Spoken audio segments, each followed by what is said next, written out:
we also can sometimes have them in relationships. Was that something you were already aware of and had started to work on for yourself, or was that something that seemed newer to you as well? Um, the relationship part, I've worked on that for a very long time. So I don't know if in my personal relationships I necessarily felt that quite as much. Um, Although I will say I have really begun to put a lot of emphasis on what I need in a relationship and being able to say no.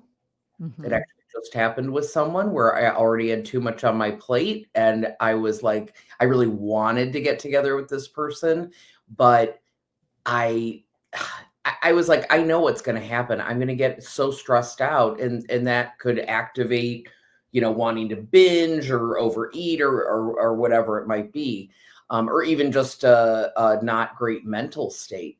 Mhm. So, so I'm really finding myself saying no, really asking myself what I need. Yeah, and I like how you said that because I had another participant I did a interview with about this, and she said the exact same thing. She said that she's always heard that voice and wanted to be a people pleaser and wanted to say yes to everything and do everything, but she realized it always came at a cost to herself. And then that usually does for many people ripple out into eating because you're stressed, you have less time, you might feel put upon depending on what you're doing. And so that often can really ripple into eating behaviors as well. Did you ever see that be true for you? I would say yes in a very subtle way because I think for me and I'm guessing for other people too, it gets stacked. So Mhm. like I have that thing happen, and then maybe I have a stressful situation at work happen, and then maybe one other thing happens, and then I'm ordering a pizza. Yeah. Yeah.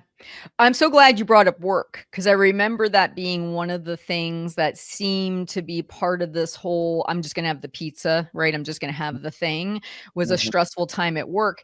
And how did that start to maybe look a little bit different to you as you were progressing through the 6-week intensive, the situation of the stress at work and how it kind of maybe seemingly came out of nowhere, but yet it does seem to happen fairly, frequently. How did Mhm. you see that a little differently? Yeah,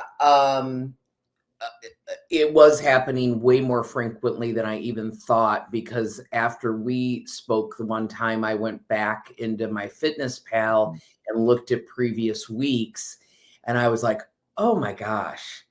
Because, it was like my overall calories when I would look at them, they were pretty good.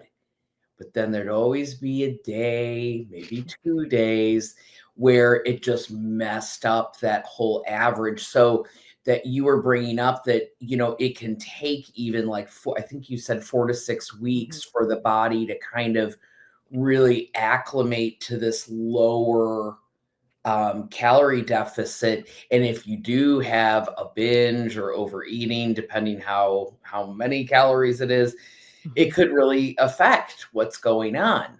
Mhm. So so I don't mean to segue from the question, but Yeah. I feel like it's all part of it.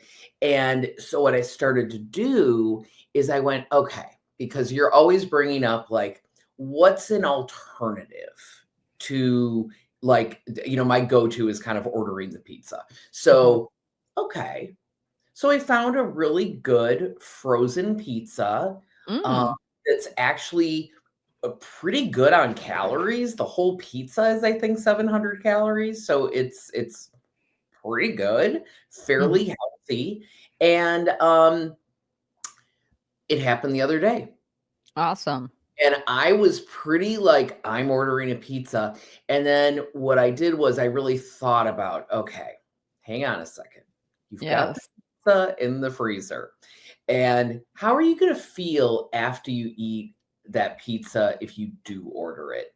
And I Mhm. know like it's not, my body does not love it. I kind of feel sick to my stomach. And So it's not good. So I had the frozen pizza. Oh my gosh. I mean, it was delicious.